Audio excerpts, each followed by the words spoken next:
Letos je minilo 40 let od odkritja prvega keltskega bojnega voza na brežiškem sejmišču.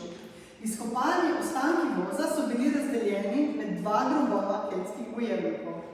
Dobrih 30 let kasneje je bil na sejmišču ob izkopavanih odkrit še drugi bojni voz in leta 2017 še tretji keltski bojni voz.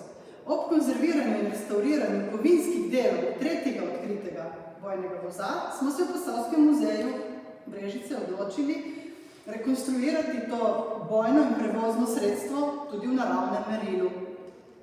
Lahek enoosni voz je imel vzmeteno platformo, ki je bila zapolnjena s prepletom iz šibja ali usnja, ob njenih bokih pa sta bila loka, prav tako zapolnjena z usnjem, ki sta bojevnika varovala pred izstrelki in mu nudila oporo med divjo vožnjo.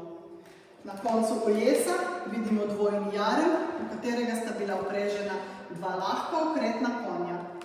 Z vozom je upravljal voznik, na platformi pa je stal še bojevnik, napadalec. Ali že slišite topot konjskih kopit in trušč bojnih voz? Pridite v Posavski muzej Brežice in prepričani smo, da bodo Kelti zapeljali tudi vas.